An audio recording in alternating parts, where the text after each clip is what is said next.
नमस्कार, स्वागत आहे आपले मॅक्स मंथन डेली न्यूज चॅनलमध्ये। मनन करा, विचार करा आणि सत्य जाणून घ्या। मोदीजी, तुम्ही ह्या देशाला किंवा या राज्यामध्ये लोकांना, महिलांना सिंदूर वगैरे पाठवण्याच्या भानगडीत पडू नका। कारण तुमच्या हक्काचं सिंदूर ज्यावेळेस लावायची वेळ आली होती त्यावेळेस तुम्ही पळपुटे बाजीराव झाले होते आणि तुम्हाला तर ह्या गोष्टी शोभत नाहीत की सिंदूर पाठवून देणं। हा देश नपुसकाचा नाही। सुप्रीम कोर्टाने ज्याप्रमाणे तुमच्या सरकारला सांगितलं की सरकार नपुसक आहे, पण हा देश नपुंसक नाही। त्यांचे नवरे, त्यांचे घरवाले खंबीर आहेत त्यांना सिंदूर देण्यासाठी। त्या सिंदूर बुडवणाऱ्या लोकांना, ते जे 4 आतंकवादी होते ते अजूनपर्यंत कुठं आहेत ह्याचं प्रश्नाचं उत्तर तुम्ही आजपर्यंत दिलेलं नाही। का ते संघाच्या कुठल्या शाखेत विकेत गेलेले आहेत का बीजेपी मध्ये पक्षप्रवेश केलेला आहे ते अगोदर या देशाला सांगा। कारण ज्या 26 महिलांचं ज्या लोकांनी सिंदूर मोडलं, तोडलं किंवा त्या सिंदूरला काळेमा फासली ते लोक आज कुठं आहेत? तुम्ही जगाच्या पाठीवर सगळीकडे तोंड काळं करून घेतलेलं आहे।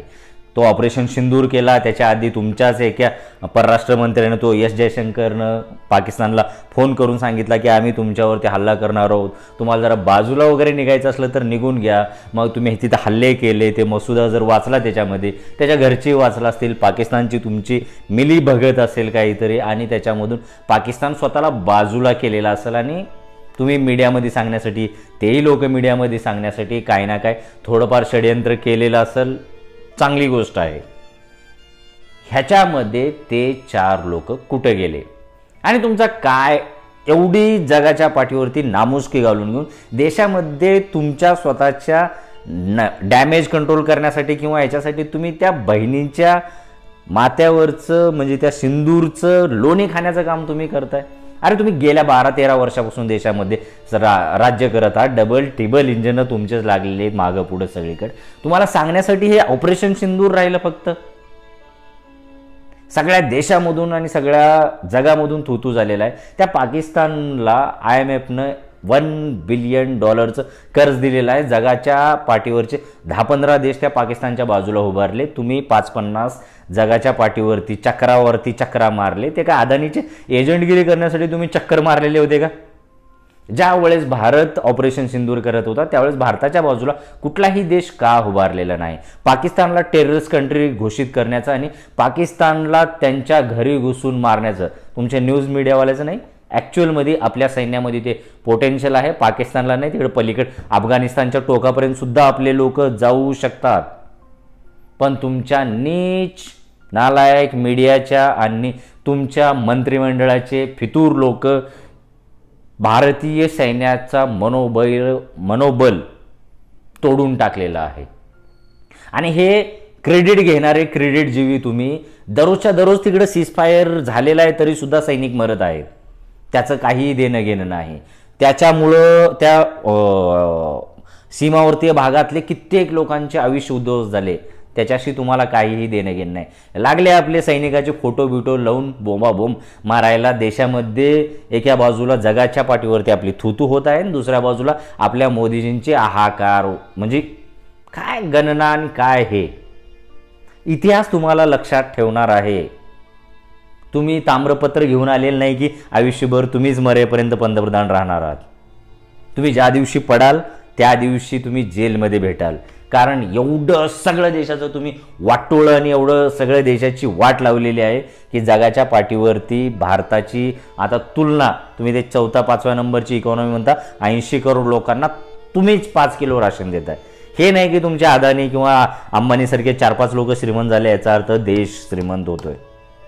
आज देशाची अवस्था चीन, बीन, जपान सोडून द्या, पाकिस्तान, बांगलादेश किंवा त्याच्यापेक्षा खालचे श्रीलंकेसोबत कंपॅरिझन सुद्धा करायच्या लायकीचा देश राहिलेला नाही। मोठे एक फक्त 2 ते 3% लोक बाजूला काढले तर अख्खा देश भुका नंगा आहे। 1947 पेक्षा आधीच्या ज्या वेळेसची परिस्थिती होती बेरोजगारीची, तशी अवस्था आज देशाची तुम्ही करून ठेवलेली आहे।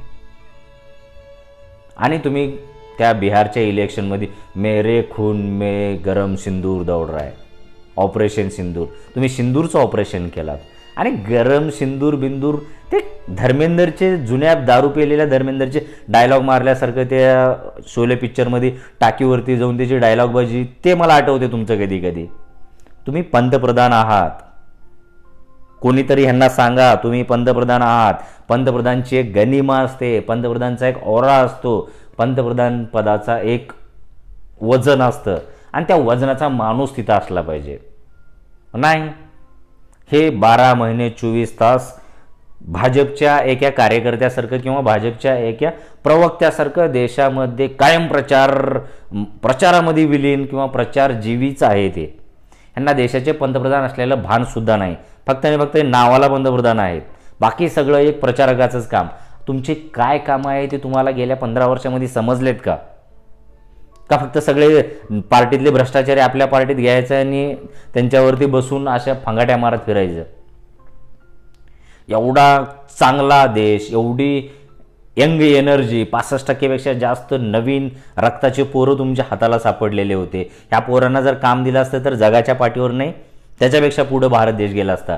हे $3-5 ट्रिलियन नाही, आज आपण चायना बिनाच्या कम्पेअरमध्ये असतो किंवा त्यांच्यापेक्षा सुद्धा पुढे गेला असतो. कारण 65% यंग एकदम तरतरीत रक्ताची एनर्जी असलेली पोरं आज भारतामध्ये बेरोजगार, व्हॉट्सअप युनिव्हर्सिटीमध्ये तुमचेच पराक्रम एकूण एकाला फॉरवर्ड करत हिंदू, मुस्लिम, मराठा, धनगर, चांभार, सुतार, महार, मांग करण्याच्या नादामध्ये व्यस्त बसलेली आणि ही पिढी आता वाया जायला लागलेली आहे. हे यंग नेशन जो होता ना, तो एक नपुंसक नेशन तुम्ही करून ठेवलेलं आहे. ना ह्याच्यामध्ये कर्तबगारी आहे, ना काम आहे, ना काय नाही. फक्त आणि फक्त जाती धर्माचे द्वेष बरे मॅसेज किंवा व्हिडिओज किंवा ट्रोल करण्यामध्ये हा देश मस्त झालेला आहे.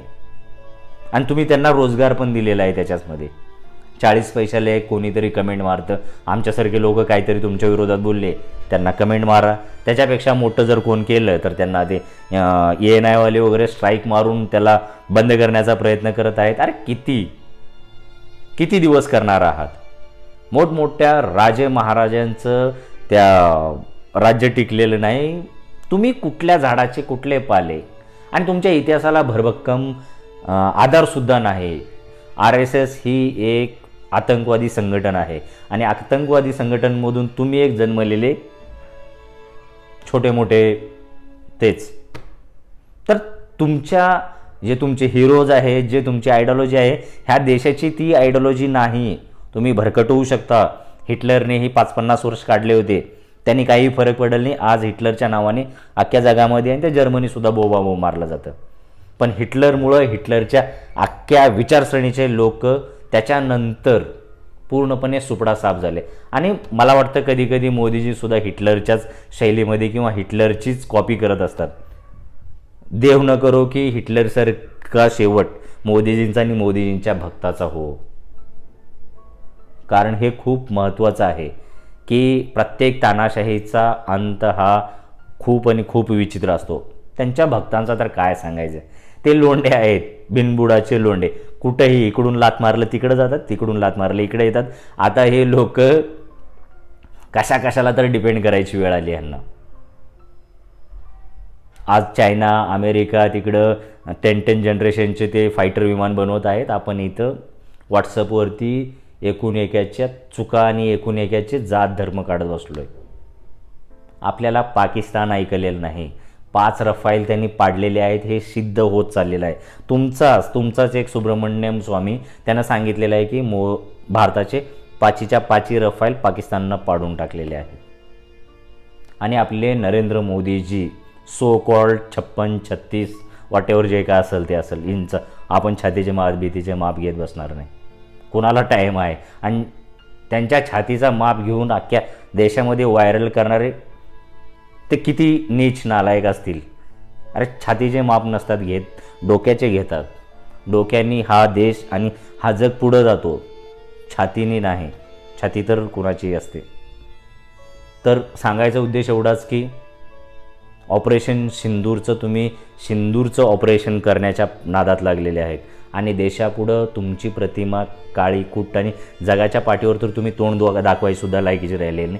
तेही काँग्रेसचे लोक नेऊन तुम्हाला तुमची छबी झळकवायची गरज पडत आहे. अदानीची एजंटगिरी करत तुम्ही 11 वर्ष घालवलेले आहेत आणि कधीतरी आता शेवटचे काही दिवस राहिले असतील, काय महिने, काही वर्ष राहिले असतील, देशाचे पंतप्रधान राहिल्यासारखे थोडे शेवटचे दिवस वागाल अशी अपेक्षा आहे.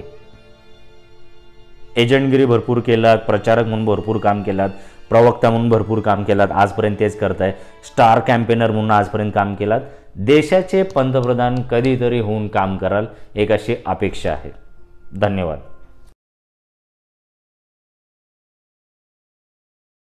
मंथन न्यूज मध्ये आपलं सहर्ष स्वागत. चॅनल आवडला असेल तर लाईक करा, शेअर करा आणि सबस्क्राईब करा.